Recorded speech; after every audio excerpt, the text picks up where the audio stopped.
구약 성경이 39권이죠. 구약 성경 39권을 분류할 때에 지혜서로 분류하는 성경이 있습니다. 특히 욥기, 잠언, 전도서 이런 책들을 지혜서라 그렇게 분류를 합니다. 어떻게 사는 것이 지혜롭게 사는 것인가, 거기에 대한 교훈이죠. 성경 전체가 우리에게 지혜를 주는 말씀으로 가득 차 있습니다.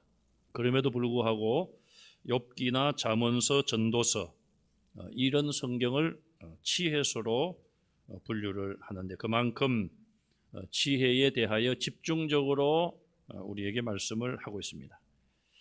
잠언 전체가 31장으로 되어 있죠. 그래서 한 달이 31일까지 있는 달을 사람들이 그 날짜에 그 장을 읽자. 그래서 잠언을 매일 한 장씩 읽자. 그렇게 주장을 하고 또 권면하는 분들도 없지 않아 있습니다. 자, 이 잠언이 31장까지 있는데 제가 한번 지혜라는 단어가 몇 번이 나오는가 한번 일부러 제가 시간을 많이 들여서 헤아려 봤습니다. 지혜롭다, 또 지혜롭지 못하다, 어쨌든 긍정적이든 부정적이든 지혜란 말이 들어간 것을 제가 헤아려 보았더니 124번 나옵니다. 여러분들이 한번 시간을 내서 시간이 나시는 분들은 한번 몇 번이나 있는지 한번 찾아보시는 것도 괜찮을 것 같습니다. 제가 두 번, 세 번 확인은 해보지 않았지만 124번 정도 나오는데 25장에는 한 번도 나오지 않아요. 보니까 참 이상하더라고요. 나머지 30장에 걸쳐서 124번이 나와요. 그래서 평균을 내보니까 꼭 4번씩 나옵니다. 평균이 4번이에요. 31 곱하기 4 하니까 124가 나오죠. 가장 많이 나오는 장은 9장에 나옵니다. 9장에 몇 번이 나올까요? 제가 답을 가르쳐 드렸는데 9장에 9번이 나옵니다. 9장이라서 그런지 9번이 등장을 하고 있어요. 자, 이 잠언 1장부터 31장까지 중에 124번이나 지혜라는 단어가 등장을 하고 있습니다. 그만큼 지혜의 중요성을 하나님께서 우리에게 말씀을 하고 계시죠. 잠언서 안에 지혜에 대한 귀중함에 대하여 이렇게 말씀을 합니다. 잠언 2장 16절에 지혜가 너를 구원하리라. 자, 우리가 사람을 구원하는 것이 돈으로 구원하겠습니까? 할 수도 있지만은 못하는 경우가 훨씬 많죠. 권력으로 사람을 구원할 수 있을까요? 또 어떤 세상의 학문, 지식으로 사람을 구원할 수 있을까요? 한계가 다 있습니다. 그러나 그것보다 가장 중요한 것은 지혜죠, 지혜. 또 지혜는 너를 선한 길로 인도한다. 악한 길이 아니라 선한 길로 인도한다. 그렇게 말씀을 하고요. 잠언 3장 16절에 보면은 지혜를 얻는 것은 은을 얻는 것보다 낫고 옛날에는 금보다도 은이 더 가치가 있던 그런 때가 있었죠. 옛날에 지혜를 얻는 것이 은을 얻는 것보다 낫고 진주보다도 귀하다. 3장 15절에는 진주보다 귀하다. 그렇게 지혜의 값을 이야기하고 있습니다. 그러면은 금은 없는가? 금도 있죠. 잠언 16장 16절에 지혜를 얻는 것이 금을 얻는 것보다 얼마나 나은고 훨씬 낫다. 그렇게 말씀을 하고요. 잠언 3장 18절에 지혜를 얻는 자에게 생명나무라. 지혜를 얻는 자는 생명나무를 얻는 것이다. 그렇게 비유를 하기도 하고 잠언 4장 7절에 지혜가 제일이니 지혜를 얻으라. 그렇게 말씀하고 있어요. 또 잠언의 주제라고 볼 수 있는 잠언 1장 7절 여호와를 경외하는 것이 지식의 근본이니라. 자, 지식보다도 한 단계 높은 것을 우리는 지혜라고 볼 수 있는데 잠언 9장 10절에서는 여호와를 경외하는 것이 지혜의 근본이라. 결국 지식이나 지혜의 근본은 여호와를 경외하는 것이다. 지혜가 참 소중하고 금보다 귀하다, 그렇게 말씀을 하는데 그 지식과 지혜의 근본이 뭐냐? 하나님을 경외하는 것이다, 그렇게 말씀하고 있어요. 결국 여호와를 경외하는 자에게 하나님께서는 지혜와 지식을 주신다, 그렇게 말할 수가 있겠죠. 오늘 본문에 나오는 다니엘과 세 소년들, 하나님이 주신 지혜로 충만했다, 그렇게 말씀하고 있습니다. 우리 온 성도들도 하나님을 경외하심으로 하나님이 주시는 지혜로 충만한 삶을 살아가시기를 간절히 바랍니다. 그런 말이 있죠. 아들에게 물고기를 잡아서 주지 말고 물고기 잡는 방법을 가르쳐주라. 서양의 격언이 있다고 하죠. 아들이 배고플 때 물고기를 아버지가 잡아서 주면 그 아들은 맛있게 먹을 것입니다. 그러나 배가 고프면은 또 아버지에게 물고기를 달라고 할 거예요.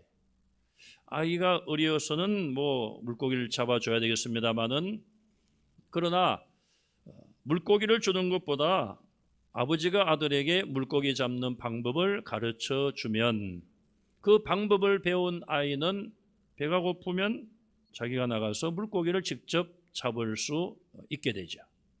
결국 물고기 잡는 방법을 가르쳐 주는 것보다 물고기를 주는 것보다 물고기 잡는 법을 가르쳐 주는 것이 지혜로운 것이다, 그렇게 말할 수가 있겠죠.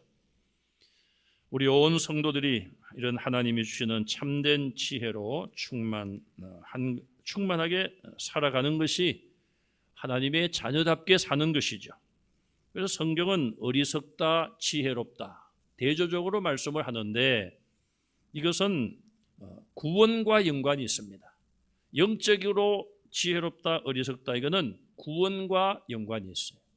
그래서 시편이나 또 이런 지혜서에서 나오는 어리석은 자는 말하기를 하나님이 없다 하도다. 하나님이 없다고 말하는 것은 어리석은 것인데, 이거는 구원과 연관이 있는 거예요. 그냥 머리가 좀 총명하지 못하다, 그런 것이 아니에요.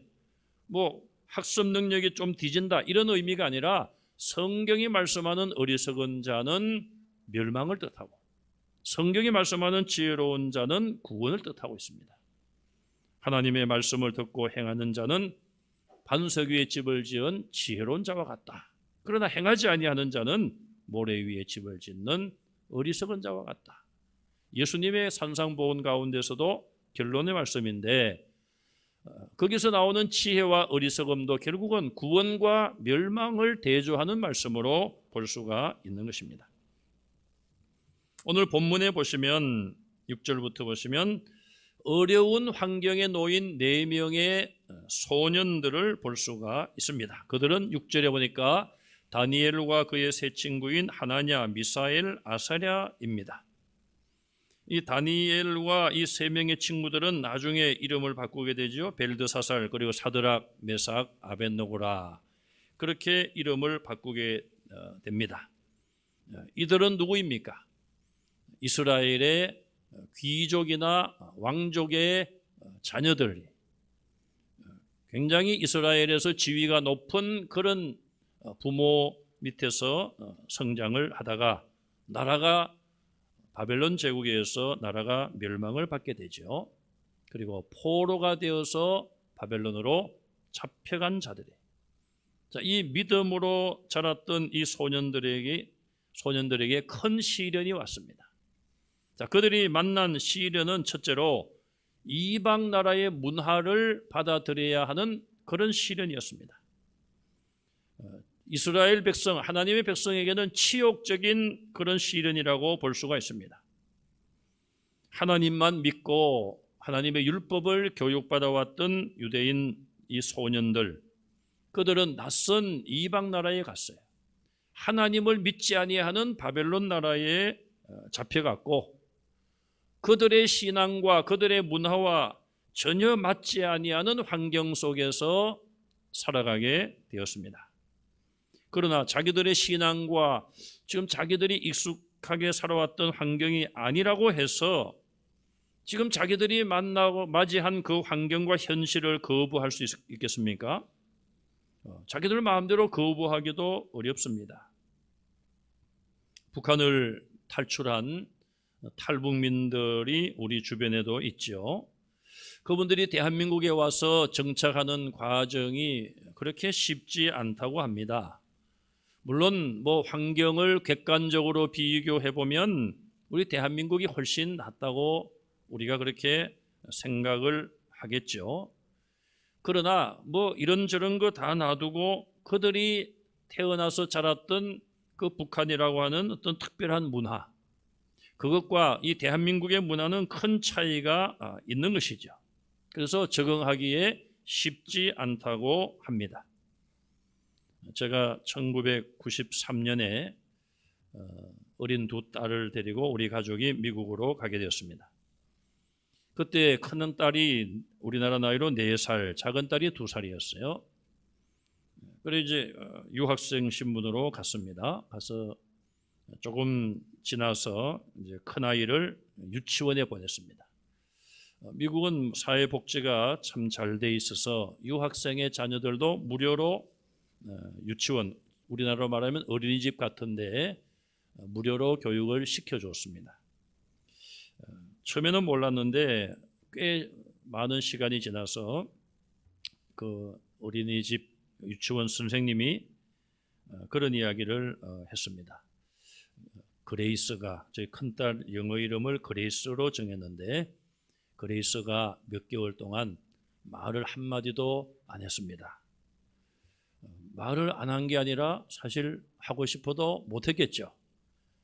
뭐 한 3년 동안 한국에서 태어나서 이제 뭐 한국 나이로 4살이면은 막 말을 막 배우고 뭐 수다를 떨고 막 그럴 나이 아니겠습니까? 그런데 갑자기 어느 날 미국을 가서 집에서는 한국말을 부모들이 쓰는데 그런 유치원에 가서 보니까 다 영어를 쓰잖아요. 뭐 한국 아이들도 영어를 쓸 것이고. 그러니 말을 하고 싶어도 말을 못했겠죠. 그래서 계속 몇 개월 동안 말을 하지 않다가 어느 날 갑자기 이제 입을 떼더라는 거예요. 그러니까 수개월 동안 영어를 듣기만 하다가 이제 어느 날 때가 되니까 이제 아마 말할 수 있는 그런 어떤 능력이 생겼겠죠. 참 우리가 그런 문화가 바뀌고 언어가 바뀌는 상황에 처한다는 것이 얼마나 힘드는가.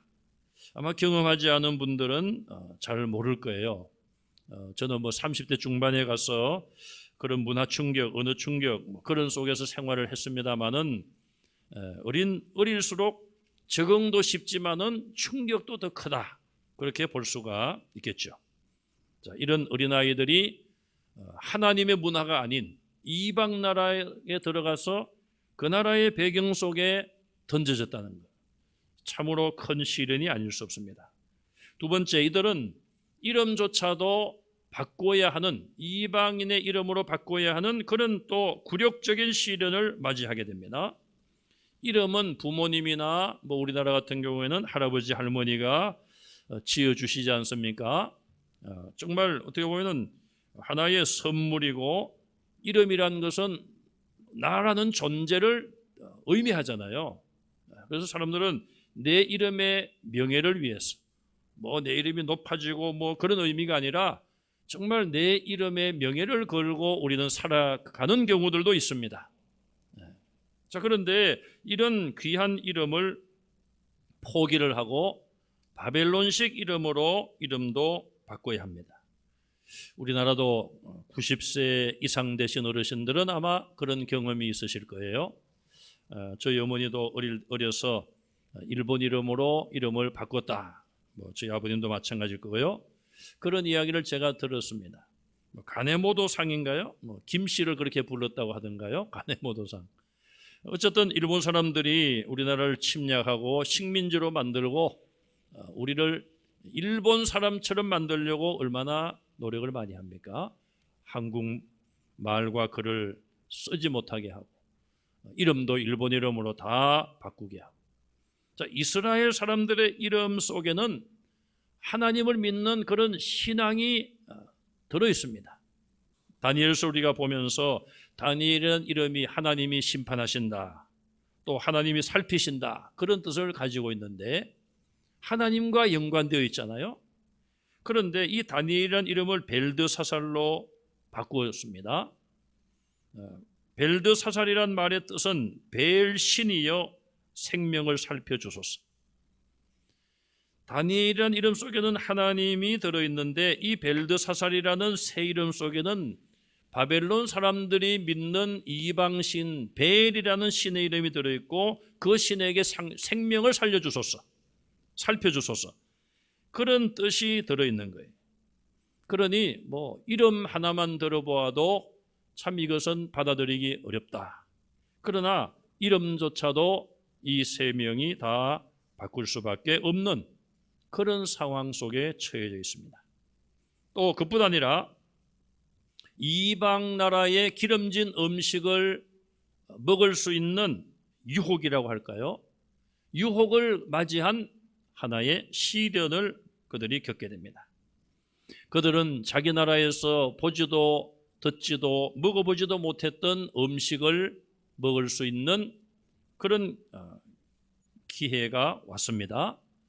많은 사람들 가운데 뽑혔고 바벨론 왕이 명령을 내려서 특별히 왕이 먹는 음식을 그들에게 먹게 하여 건강한 사람으로 자라게 하여서 바벨론 나라에서 인재로 교육을 시켜서 장래의 인재로 사용하려고 하고 있습니다. 자, 이런 일들은 지금도 있다, 그렇게 볼 수 있습니다. 국비로 장학생이 되어서 외국에 공부하러 가던 사람들, 뭐 요즘은 그렇게 많지 않는 것 같은데요. 아마 60년대, 70년대 우리나라도 많은 인재들을 기르기 위해서 그런 일들이 많이 있었지 않습니까? 외국에 가서 공부를 하다가 국비로 장학금을 받고 갔으면 돌아와야 될 텐데 돌아오지 않고 외국에서 정착하는 경우가 없지 않습니다. 그것은 어떤 의미에서는 그 나라에서도 인재가 필요하고 그런 인재를 잡으려고 했기 때문에 그런 결과가 나온 것이죠. 자, 어쨌든 이스라엘의 이 4명의 소년, 뭐 다른 소년들도 마찬가지겠죠. 낯선 나라에 잡혀갖고 다행히 뽑혀가지고 선발되어서 왕궁 안에 그들이 왕이 먹는 그 귀한 음식을 먹을 수 있는 기회가 생긴 것이죠. 5절에 보니까 왕의 음식은 뭐 산의 진미라고 볼 수가 있을 것입니다. 그리고 포도주, 왕이 마시는 포도주. 자, 이것들을 먹고 마시면서 3년 동안 이제 그들이 교육을 받고 특별하게 양육을 받는 과정을 그들이 가지게 되는 것입니다. 그런데 왜 여기서 이 먹는 것이 문제가 될까요? 바벨론 나라에서 음식을 먹는 데는 사실 뭐 먹지 말라는 그런 규정 자체가 거의 없습니다. 다른 나라들은. 그러나 이스라엘은 다릅니다. 구약에 보면 하나님께서 모세를 통하여서 먹지 말아야 될 음식에 대해서 언급을 하셨습니다. 자, 그런 것들이 오늘날 과학적으로 보면 몸에 건강에 좋지 않다든지 뭐 그런 것들이 많이 있어요. 그래서 이 소년들은 어려서부터 율법을 배웠기 때문에 하나님께서 이스라엘 백성들에게 금지한 음식이 분명히 많이 있죠. 그래서 그런 음식들이 바벨론 왕의 음식 속에는 있었을 것이고 또 왕이 마시는 포도주로도 그것을 먹는 것이 그렇게 바람직하지 않다. 자, 이런 먹고 마시는 문제가 그들이 교육받은 성경과 율법과 차이가 있기 때문에 시련을 그들이 겪게 된 것입니다. 자, 이런 여러 가지 시련을 이 나이 어린 소년들이 만나게 되었는데 어떻게 이것을 극복을 합니까? 본문 8절에 보면은 다윗은 뜻을 정하였다, 그렇게 말씀하고 있습니다. 그들이 뜻을 정함으로 이 다니엘뿐 아니라 그의 세 친구도 밑에 내용을 보면은 다니엘이 정한 뜻과 같이 하죠. 그래서 이 어려운 환경과 현실을 맞이했을 때에 그 4명의 소년들이 뜻을 정합니다. 무슨 뜻이겠습니까? 하나님을 믿는 믿음을 끝까지 지키고 이 모든 유혹과 어려움을 물리치자. 우리가 하나님 말씀을 배운 대로 살자. 그런 뜻을 정한 것이죠. 그래서 그 뜻을 이루기 위하여 환관장에게 기름진 음식 대신에 채소를 달라고 요청을 하고 또 물을 마시겠다고 이야기를 하죠. 그래서 환관장이 참 자기는 곤란하다 그런 이야기를 합니다. 그런데 자, 이 어린 소년들이 환관장에게 이런 요청을 하는 것조차도 참 쉬운 일이 아니죠. 그런데 9절에 보니까 하나님이 다니엘로 하여금 환관장에게 은혜와 긍휼을 얻게 하신지라. 다니엘과 이 3명의 소년이 귀한 뜻을 정하자 하나님께서 역사하시는 것을 볼 수가 있습니다. 11절에 보면은 이들을 감독하게 한 자에게 다니엘이 요청을 합니다. 12절에 당신의 종들을 열흘 동안 시험하여 채식을 주어 먹게 하고 물을 주어 마시게 한 후에 우리를 시험해보라 이 말이죠. 고기를 먹은 자들과 채소를 먹은 우리와 비교를 하고 결과를 보고 하라는 대로 하겠습니다. 결과가 우리가 더 건강하다면은 계속 채소를 먹게 해달라. 그런 하나의 요청이었죠. 자, 이런 요청을 하는 것 자체도 정말 어려운 일일 것입니다. 그러나 이들은 뜻을 정했기 때문에 어떤 어려움이 올 것이다. 그걸 걱정한 것은 아니었습니다. 그런 걱정을 하면은 그들의 어떤 정한 뜻을 이룰 수가 없죠. 뜻을 정해놓고 한 걸음 한 걸음 하나님께 맡기고 뭐 본문에 기도했다는 말은 나오지 않지만 뭐 당연히 기도했지 않겠습니까? 하나님께서 개입을 해주셨고 결국 10일 동안의 테스트하는 기간이 지났습니다. 10일 후에 이 두 무리의 소년들을 비교해 보니 놀랍게도 고기를 먹고 포도주를 마시면서 생활했던 소년들보다도 야채를 먹고 물을 마시고 생활했던 열흘 동안 생활했던 4명의 소년이 더 건강하게 보였다고 결과가 나왔습니다. 이런 모든 과정과 결과도 결국 하나님께서 역사하셨다. 그렇게 우리가 볼 수가 있습니다. 개인이나 국가, 어느 누구나 어떤 민족에게나 시련은 있습니다. 그러나 하나님의 말씀을 지키고 하나님이 원하시는 것이 무엇일까? 그것이 바로 우리의 뜻이죠. 뜻. 우리가 어떤 뜻을 정하고 그 뜻을 향하여 나가야 되는데 내가 원하는 뜻이나 다른 사람이 원하는 뜻이 아니라 하나님이 원하시는 뜻이 무엇인가? 그것을 정하고 발견하고 그것을 이루기 위해서 나아갈 때에 하나님이 함께 하심을 우리는 믿습니다. 로마서 12장 2절에 보면 너희는 이 세대를 본받지 말고 오직 마음을 새롭게 함으로 변화를 받아. 세상을 바라보면은 누구에게나 세상에 있는 것들의 유혹에 넘어갈 수도 있고요. 세상을 바라보면은 우리 마음이 세상에 빼앗길 수 있는 것입니다. 뭐 누구나 마찬가지가 아니겠습니까? 가장 하나님을 잘 믿었던 사람들 중에 한 사람인 다윗조차도 그러했잖아요. 그러나 이 세상을 바라보고 이 세대를 본받는 것이 아니라 우리 마음을 새롭게 함으로 변화를 받아라.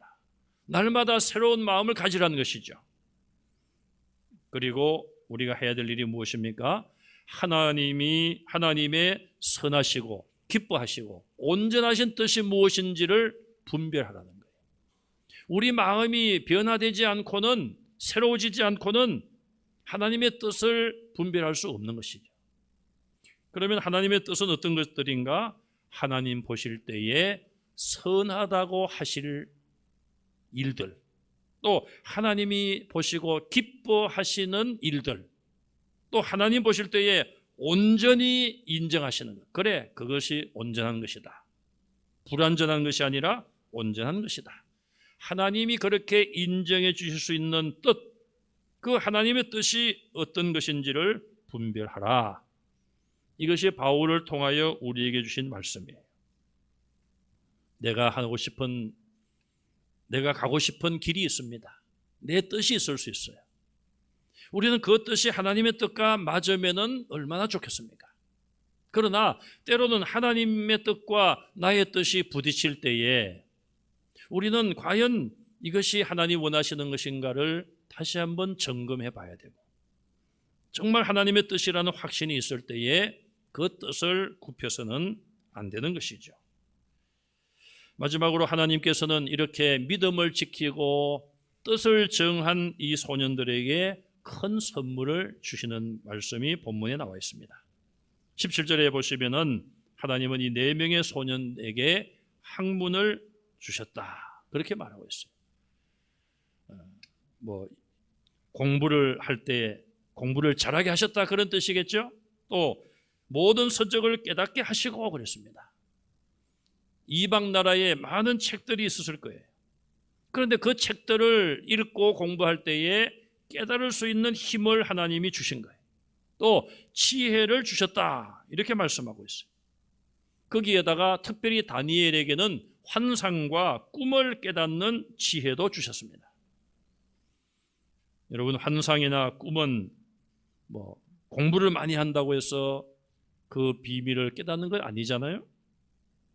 영적인 지혜, 하나님이 주신 영적인 지혜가 있을 때에 그런 환상과 꿈을 해석할 수 있는 것이고, 하나님께서 환상과 꿈을 통하여 계시하시는 것을 하나님이 주시는 영적인 지혜로 그것으로만 깨달을 수가 있는 것입니다. 그리고 20절에 보면은 3년이 지나서 왕이 이제 소년들, 그동안 교육받은 이스라엘에서 포로로 잡아온 그런 소년들을 데려와서 왕이 테스트를 해봅니다. 교육은 잘 받았는가? 테스트를 해보니까 다니엘과 이 3명의 친구들은 바벨론의 유명한 박수나 술객, 박수나 술객, 이들은 그 바벨론에서 뛰어난 어떤 지적으로도 뛰어난 자들이고, 또 그들이 말하는 어떤 인간의 정신적인 세계, 그런 쪽으로도 뛰어난 자들을 의미하겠죠. 그들보다도 10배나 더 뛰어난 지혜와 총명을 나타냈습니다. 여기 10배라고 했습니다만은 어떤 기준으로 10배라고 했는지 모르겠습니다만, 어쨌든 그들보다 굉장히 뛰어났다. 10배라고 하면은 그들은 10점을 맞았는데 이들은 100점을 맞았다. 시험을 봐서 그렇게 평가할 수도 있겠죠. 어쨌든 비교도 안 될 정도로 다니엘과 세 친구의 지혜가 뛰어났다. 이것은 하나님께서 그들에게 주신 선물이었습니다. 그리고 이 선물은 그들의 어떤 출세와 그들이 높은 지위에 올라가고 자기 자신의 어떤 호의호식을 위하여 사용하지 않았음을 우리가 알잖아요. 하나님이 이렇게 귀한 선물들을 주셨고, 그 귀한 선물들을 통하여 이방 나라에서 하나님이 살아계심을 나타내고, 이방 나라 왕과 또 고관들과 이방 나라 백성들에게 이스라엘이 섬기는 여호와가 참 하나님이신 것을 전하는 것을 볼 수가 있는 것입니다. 우리는 이 세상을 살아가면서 그냥 하루하루 살아가는 것이 아니라 어떻게 살 것인가를 늘 고민하고 생각하고 기도해야 합니다. 그것은 바로 내가 무엇을 위해서 살 것인가, 내 뜻대로 살 것인가, 또 우리는 내 뜻이 하나님의 뜻과 과연 맞는 것인가, 또 그보다 더 우리가 우선적으로 생각할 것은 하나님의 뜻이 무엇인가. 하나님의 뜻을 우리가 깨닫고 나의 뜻을 하나님의 뜻에 맞추는 그런 삶을 살아가야 합니다. 어떤 사람은 자기 자신을 위해서 살지 않고 다른 사람을 위해서 사는 사람이 있습니다. 좋은 의미에서는 뭐 이해할 수도 있지만 그러나 뜻은 내가 정해야 되는 것이죠. 내 뜻 없이 뭐 어떤 자녀들은 부모님의 뜻대로 살아가는 자들이 있어요. 부모님이 다 조정을 하고 목표를 정해놓고 그렇게 살아가는 경우도 없지 않아 있는 것 같습니다. 그러나 그런 인생은 나중에 크게 후회를 하게 되는 것입니다. 자기의 뜻을 세우고 그 뜻을 이루어야 되고 또 그 뜻에 대한 책임도 우리는 져야 되는 거예요. 우리를 심판하실 분은 예수 그리스도이십니다.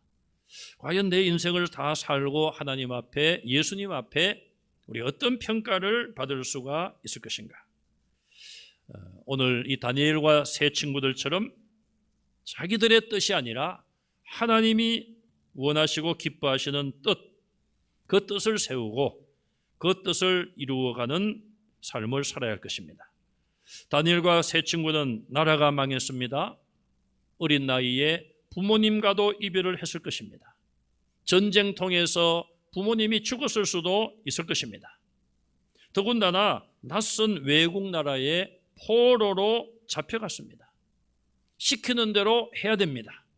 바벨론 왕이 명령을 내렸기 때문에 그 명령을 조금이라도 어긴다면 왕에게 그것이 발각된다면 모두에게 화가 미칠 수 있는 그런 어려운 상황이었습니다. 그럼에도 불구하고 이 어린 소년들은 하나님을 의지하고 하나님의 배운 하나님이 주신 그 모든 말씀을 그들이 어려서부터 배워서 그것을 기억하고 그 말씀을 지키려고 끝까지 노력을 했습니다. 낯선 나라에 와서 호기심도 많을 것이고 유혹도 많았을 것이지만 하나님이 기뻐하신 뜻이 무엇인가 그것을 그들이 정하고 그 세대를 본받지 아니했습니다. 그리고 하나님께서 도와주심으로 자기들이 세운 그 뜻을 하나씩 이루어 가게 된 것입니다. 금보다 은보다 진주보다 귀한 그런 지혜를 하나님께서 그들에게 선물로 주셨습니다. 그리고 그 선물은 자기들만을 위한 것이 아니라 하나님의 영광을 더 높이는 데 쓰임을 받게 되었습니다. 하나님께서는 4명에게 이런 귀한 선물을 주셨고 바벨론 제국의 왕 앞에서 하나님의 살아계신 놀라운 역사들을 사건들을 통하여 보여주시게 된 것이죠. 우리가 가지고 있는 이 믿음이라고 하는 것도 정말 이 어린 소년들이 가졌던 믿음처럼 역사하는 믿음이 되어야 합니다. 데살로니가전서 1장 3절에 보시면은 데살로니가 교회 성도들에게 믿음의 역사, 사랑의 수고, 소망의 인내가 있음을 말하고 있습니다. 자, 믿음은 어떤 일들을 이루어가는 것입니다. 난관이 있고 어려움이 막는다 하더라도 그 어려움을 물리치고 하나님의 어떤 능력을 나타내어 환경과 어떤 역사를 바꾸어 가는 것, 그런 것들이 믿음의 역사인 것이죠. 데살로니가전서 5장 8절에도 믿음과 사랑의 호심경이라 그렇게 말씀을 했고요. 소망의 투구를 또한 이야기했습니다. 믿음, 소망, 사랑은 항상 우리가 가지고 있어야 될 것입니다. 우리도 이런 아름다운 믿음의 역사를 이룰 수 있는 그런 믿음을 소유하시기를 간절히 바랍니다. 이런 믿음의 역사와 하나님의 뜻을, 하나님의 살아계심을 나타낸 이 모든 원동력은 다니엘과 그의 친구들이 뜻을 정한 데서부터 출발을 한 것이죠. 바른 뜻, 하나님이 원하시는 뜻, 하나님이 기뻐하시고 하나님 보실 때에 선하고 정말 온전한 여러 가지 선택할 수 있는 가운데서 가장 하나님이 보실 때에 온전한 선택을 이들이 했고 그 뜻을, 그 생각과 목표를 향하여 믿음으로 나아갈 때에 하나님께서 이런 아름다운 믿음의 역사를 이루게 하셨습니다. 우리도 하나님이 원하시는, 기뻐하시는 선하신 뜻을 꼭 정하시고 또 하나님 주시는 지혜로 그 뜻을 이루어 가시는 성도들이 다 되시기를 주님의 이름으로 축원합니다.